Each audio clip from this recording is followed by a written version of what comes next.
Isinagawa ang pambobomba upang maputol ang pinagkukunan ng kita at gasolina ng mga Houthi na sinusuportahan umano ng Iran. Tinamaan ang ilang bahagi ng pasilidad na nagdulot ng matinding pagkondena mula sa mga mamamayan dahil sa dami ng sibilyang nadamay at sa kahalagahan ng ras isa bilang daan ng mahigit 70% ng imports at 80% ng humanitarian aid ng bansa. Layunin ng operasyon na pahinain ang ekonomiya ng grupo.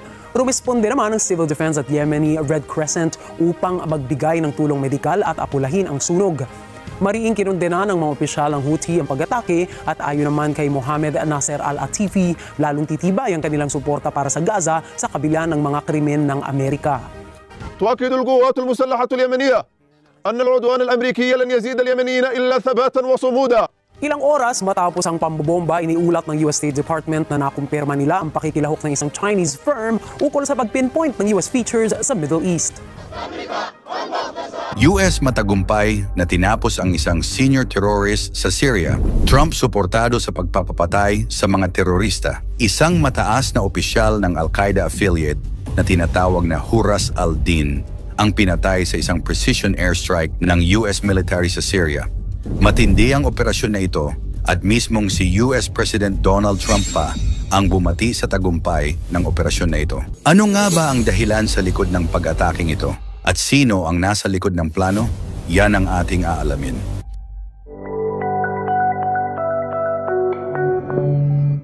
Sa isang hindi pinangalanang lokasyon sa Northwest Syria, isang drone strike ang isinagawa ng US Central Command, CENTCOM, noong Pebrero 15 na naging sanhi ng pagkamatay ng isang mataas na opisyal ng Huras al-Din, isang organisasyong kaalyado ng Al-Qaeda.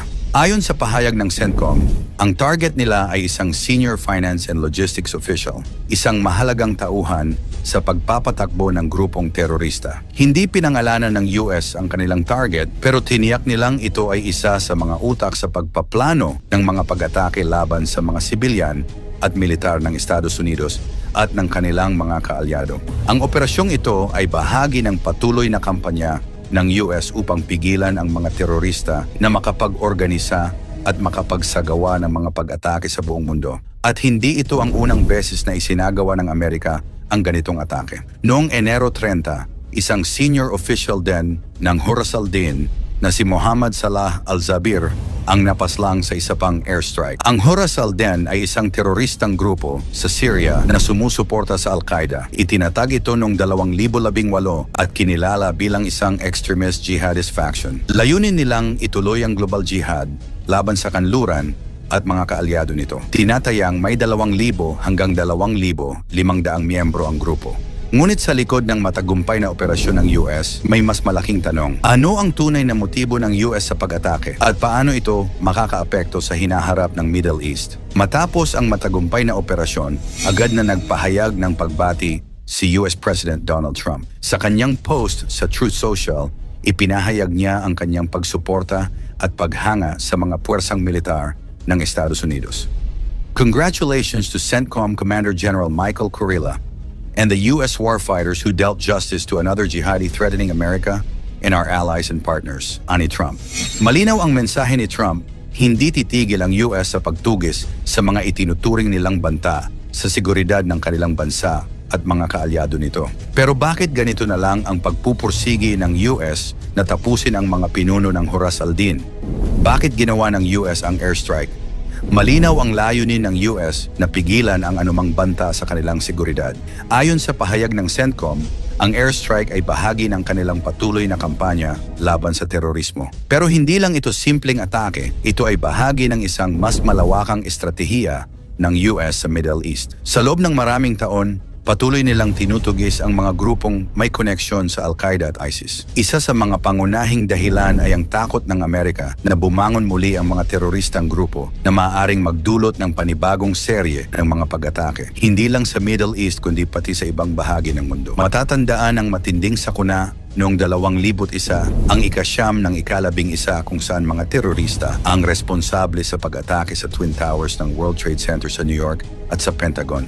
Mahigit 3,000 katao ang namatay sa trahedyang ito, na naging dahilan upang simulan ng US ang kanilang War on Terror, isang matinding kampanya laban sa mga grupong tulad ng Al-Qaeda at ISIS. Dahil dito, hindi na maaaring ipagsawalang bahala ng Amerika ang anumang banta. Para sa kanila, ang isang maliit na grupo ng terorista ngayon ay maaaring maging isang pandaigdigang panganib bukas. Kaya kahit isang opisyal lang ang target ng airstrike, ang tunay na layunin ng US ay siguraduhing hindi na muling mauulit ang malagim na kasaysayan tulad ng Setyembre 11. Sa katunayan, noong 2019, idinagdag ng US ang Huras al-Din sa kanilang listahan ng mga teroristang binabantayan. Bukod dito, gusto rin ng US na palakasin ang kanilang impluensya sa rehiyon. Sa patuloy nilang pagsasagawa ng mga operasyong tulad nito, pinapakita nilang hindi sila magpapabaya sa mga banta ng terorismo. Ngunit hindi ito basta-basta aksyon lang ng US military, may mga utak sa likod ng operasyong ito. Sino ang nasa likod ng operasyon? Ang tagumpay ng airstrike ay hindi lang dahil sa husay ng US military, kundi dahil din sa matinding koordinasyon ng kanilang intelligence network, ang US Central Command, CENTCOM. Ito ang sangay ng militar ng US na responsable sa mga operasyon sa Middle East. Ang kanilang pinuno, si General Michael Eric Kurilla, ang nagpatibay ng utos na isagawa ang precision airstrike. Isa rin ang US intelligence agencies. Hindi ito magiging posible kung walang impormasyon mula sa CIA at iba pang ahensya ng intelihensya ng US. Ang kanilang trabaho ay tukuyin ang lokasyon at galaw ng target upang matiyak ang tagumpay ng misyon. At ang panghuli ang mga kaalyadong bansa. Bagamat hindi direkta na pinangalanan, posible ring may mga bansang tumulong sa pagbibigay ng impormasyon ukol sa target. Noong mga nakaraang taon, nakipagtulungan ang US sa ilang bansang Middle Eastern upang matunton ang mga pinuno ng teroristang grupo. Sa madaling salita, hindi ito simpleng utos lang ng isang general. Ito ay resulta ng matagalang pagpaplano at impormasyon mula sa iba't ibang sangay ng gobyerno ng Estados Unidos. Ang pagkamatay ng isang mataas na opisyal ng Huras al-Din ay tiyak na may malaking epekto sa grupo. Maaari itong humantong sa pansamantalang paghina ng kanilang operasyon. Ngunit hindi ibig sabihin na tuluyan ng mawawala ang kanilang banta. Maaaring maghiganti ang kanilang natitirang mga miyembro o kaya ay maghanap sila ng bagong leader na papalit sa napatay na opisyal. Ganito na ang nangyari noon sa iba pang teroristang grupo tulad ng ISIS. Kahit patayin ang kanilang leader, palaging may pumapalit. Isa pang posibilidad ay ang mas lalong pagtaas ng tensyon sa rehiyon. Ang mga bansang may connection sa Syria o mga grupong may kaugnayan sa Al-Qaeda ay maaaring gumanti o palakasin ang kanilang depensa laban sa US. Samantala, para sa Amerika, ang operasyong ito ay isang panibagong tagumpay sa kanilang kampanya laban sa terorismo. Ito rin ay isang pagpapakita ng kanilang kapangyarihan sa buong mundo. Ngunit, kung may isang bagay na sigurado, hindi pa tapos ang laban. Patuloy na magbabantay ang US at patuloy nilang tutugisin ang anumang banta sa kanilang seguridad. Ang matagumpay na airstrike ng US laban sa isang opisyal ng Huras al-Din ay isang malaking hakbang sa kanilang kampanya laban sa terorismo. Pero ang tanong, ito ba ay magdudulot ng kapayapaan o lalo lamang magpapalala sa tensyon sa Middle East? Sa isang banda, malaking dagok ito sa Huras al-Din. Pero sa kabilang banda, hindi ibig sabihin na tapos na ang laban. Habang may mga grupong naniniwala sa radikal na ideolohiya, patuloy na magkakaroon ng mga bagong pinuno, bagong plano at bagong banta.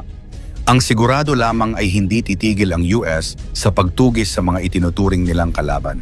At hanggat may mga ganitong operasyon, mananatiling mainit ang tensyon sa Middle East. Anong hakbang pa kaya ang gagawin ng US para tuluyang tapusin ang banta ng mga terorista? Ikomento mo naman ito sa ibaba. Huwag kalimutang i-like at i-share. Maraming salamat at God bless.